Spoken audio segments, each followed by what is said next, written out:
Ketika membahas tentang kapal perang, kita sering mendengar istilah-istilah jenis kapal perang, semisal fregat, korvet, destroyer, dan lain-lain. Selain itu, masih banyak lagi istilah yang menunjukkan jenis kapal perang, seperti kapal cepat rudal, kapal patroli, landing ship dock, kapal induk, dan kapal selam. Kapal induk dan kapal selam tentu sangat jelas dan mudah sekali dikenali. Jika ditunjukkan dua gambar ini dan disuruh menebak mana yang termasuk fregat dan mana yang kapal selam, anak TK juga pasti tahu. Jadi, di sini kita tidak akan membahas kapal induk dan kapal selam, karena keduanya sangat mudah dibedakan. Tapi, bagaimana membedakan antara korvet, fregat, destroyer, dan cruiser? Apa yang membedakan jenis-jenis kapal tersebut? Dan mengapa misalnya destroyer disebut sebagai destroyer, yang arti harfiahnya adalah penghancur? Bukankah kapal jenis lain semisal fregat juga memiliki kemampuan menghancurkan kapal musuh? Kita akan membahasnya dalam video ini. Tapi sebelumnya, saya akan menunjukkan dulu sepatu boot militer keren dari Lars.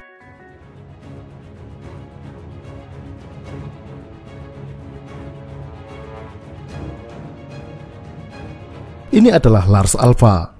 Sepatu ini sudah menggunakan teknologi tali putar atau speed lacing system, sehingga sangat mudah dan cepat untuk memakai dan melepas sepatu. Tinggal ditarik ke depan untuk membuka. Untuk mengencangkan, tinggal ditekan dan diputar ke kanan. Sepatu ini tentunya berbahan utama kulit dengan paduan mesh dari polyester. Bagian insol, kerah, dan lidah sepatu tebal dan empuk, sehingga nyaman dipakai untuk segala medan.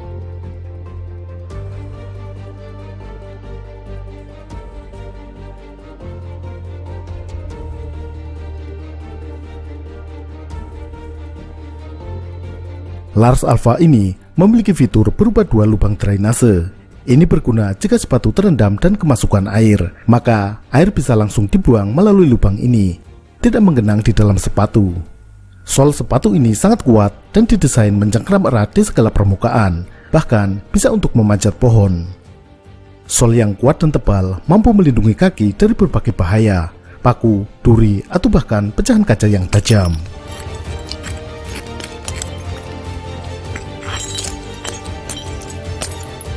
Juga bisa untuk memadamkan api unggun.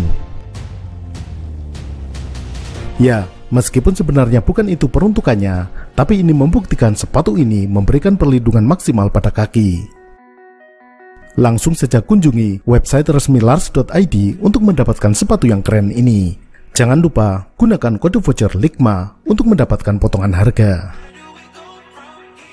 Kita lanjutkan pembahasan tentang jenis kapal perang. Kita mulai dari kapal yang berukuran kecil, yakni kapal patroli. Kapal patroli umumnya berukuran kecil. Namun demikian, ada juga kapal berukuran besar tetapi diklasifikasikan sebagai kapal patroli karena fungsinya untuk berpatroli. Fungsi kapal patroli diantaranya untuk pertahanan pesisir, penjagaan perbatasan, patroli terhadap penangkapan ikan ilegal, hingga penegakan hukum keimigrasian. Jadi, selain dioperasikan oleh Angkatan Laut, kapal patroli juga dioperasikan oleh kepolisian, Kementerian Kelautan, Imigrasi, dan Bea Cukai. Kapal-kapal patroli yang berukuran kecil umumnya merupakan kapal patroli yang dikategorikan sebagai IPV atau Inshore Patrol Vessel. Kapal ini berlayar tidak jauh-jauh dari pantai. Sedangkan kapal patroli yang beroperasi jauh dari pesisir dikategorikan sebagai OPV atau Offshore Patrol Vessel. Kapal ini lazimnya berukuran besar sehingga mampu berlayar dalam durasi yang lama. Persenjataan kapal patroli biasanya hanya senjata untuk mempertahankan diri dan menyerang kapal-kapal kecil, semisal senapan mesin dan kanon dengan kaliber relatif kecil untuk ukuran kapal laut. Di Indonesia, kapal patroli TNI Angkatan Laut diberi nama dengan nama ikan, semisal KRI Pari, KRI Cucut, KRI Cakalang, dan teman-teman lainnya sesama kaum ikan.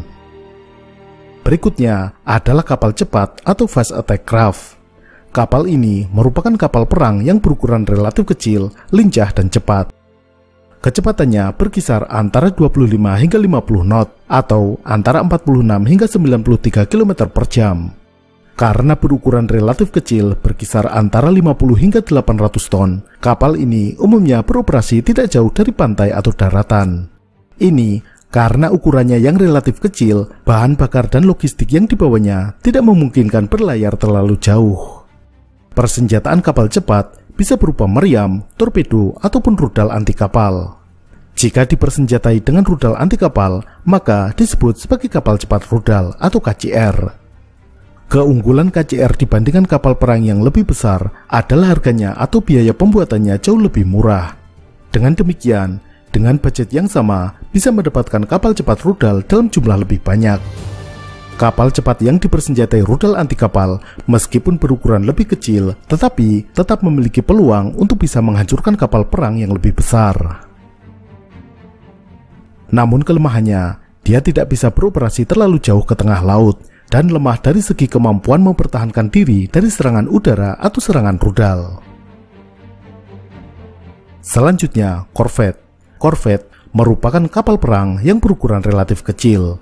Korvet merupakan jenis yang paling kecil di antara kapal-kapal yang diklasifikasikan sebagai kapal perang yang sesungguhnya, yaitu korvet, fregat, destroyer, cruiser, dan battleship.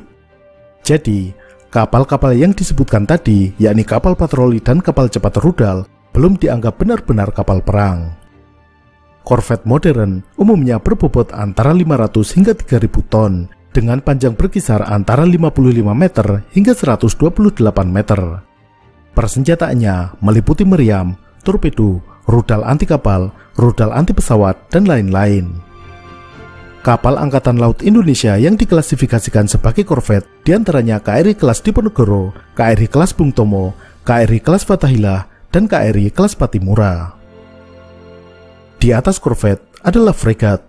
Secara sederhana, fregat adalah kapal perang yang berukuran lebih besar daripada korvet. Ukuran fregat berkisar antara 60 hingga 180 meter, dengan bobot tidak lebih dari 15.000 ton. Tetapi, sebenarnya tidak ada batasan yang jelas dan tegas yang memisahkan antara fregat dengan korvet. Kapal perang yang berbobot lebih dari 3.000 ton kadang masih disebut sebagai korvet, tapi di negara lain sudah disebut fregat. Atau muncul klasifikasi baru di area abu-abu ini, semisal heavy corvette atau korvet kelas berat, atau light frigate alias fregat kelas ringan. Karena fregat memiliki ukuran lebih besar daripada korvet, maka tentunya jenis persenjataan yang bisa dibawa lebih beragam dan kadang memiliki jangkauan dan daya hancur lebih besar. Radius operasi fregat tentunya juga lebih jauh. Meskipun bisa membawa berbagai jenis persenjataan berbeda, di beberapa angkatan laut, fregat seringkali memiliki fungsi spesifik, misalnya peperangan anti kapal selam, fungsi pertahanan udara, dan lain-lain. Meskipun begitu, fregat dengan fungsi utama peperangan anti kapal selam tetap memiliki kemampuan pertahanan udara. Kapal perang Indonesia yang digolongkan sebagai fregat diantaranya adalah KRI kelas Marta Dinata dan KRI kelas Ahmad Yani. Kelas di atas fregat adalah destroyer.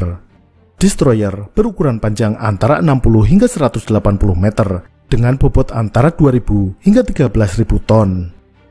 Jika hanya dilihat dari ukuran panjang atau bobot, maka batasan-batasan ini saling beririsan antara korvet, fregat, dan destroyer, sehingga batasnya menjadi kabur.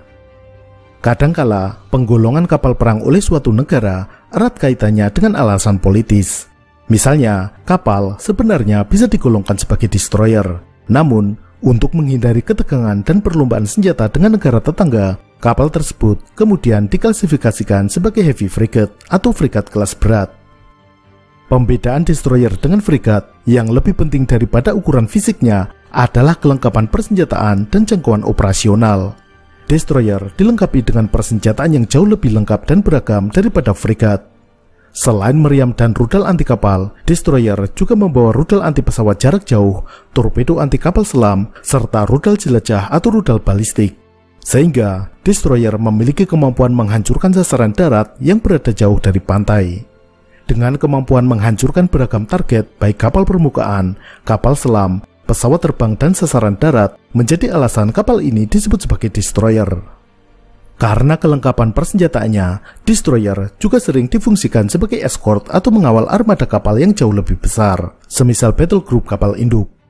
Saat ini, Indonesia belum memiliki kapal perang aktif yang dapat digolongkan sebagai destroyer. Selanjutnya, kelas terbesar adalah cruiser atau kapal jelajah. Sesuai namanya, cruiser mampu berlayar sangat jauh dalam durasi waktu yang lama. Ukuran panjang cruiser umumnya melebihi 200 meter dan bobot antara 5.000 hingga 20.000 ton. Karena ukurannya ini, cruiser mampu membawa bahan bakar dan logistik dalam jumlah besar sehingga memiliki jangkauan operasional yang sangat jauh. Kelengkapan persenjataannya juga komplit dan beragam sebagaimana destroyer, termasuk rudal jelajah atau rudal balistik. Saat ini, hanya Amerika Serikat dan Rusia yang mengoperasikan kapal perang jenis cruiser. Yunani masih mengoperasikan kapal jelajah Georgios Averov buatan tahun 1910, namun hanya untuk keperluan seremonial dan parade. Cina dan Korea Selatan memiliki kapal perang yang sebenarnya bisa digolongkan sebagai cruiser, yakni tipe 055 dan Sejong. Namun, oleh kedua negara tersebut, kapal mereka digolongkan sebagai destroyer. Kapal perang yang lebih besar dari cruiser adalah battleship. Namun, saat ini battleship sudah tidak digunakan lagi. Battleship memiliki meriam-meriam besar dan dinding kapal dilengkapi armor baja yang tebal. Namun, dengan perkembangan teknologi rudal anti kapal, konsep battleship tidak cocok lagi digunakan di era modern. Battleship terakhir yang beroperasi adalah USS Missouri milik Amerika Serikat yang dipensiunkan tahun 1992. Nah, sekarang kita lanjutkan tentang sepatu Lars Alpha ini. Bagaimana cara mendapatkannya? Sepatu keren ini bisa dibeli langsung melalui website resmi Lars, yakni lars.id. Kita buka lars.id.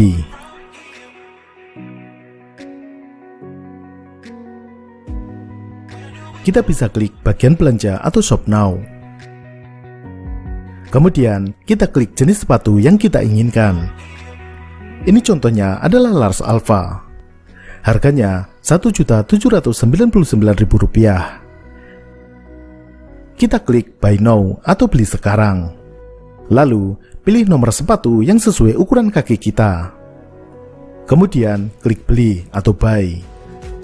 Selanjutnya check out. Kita isikan data-data, alamat email, nama lengkap, nomor handphone, dan alamat lengkap.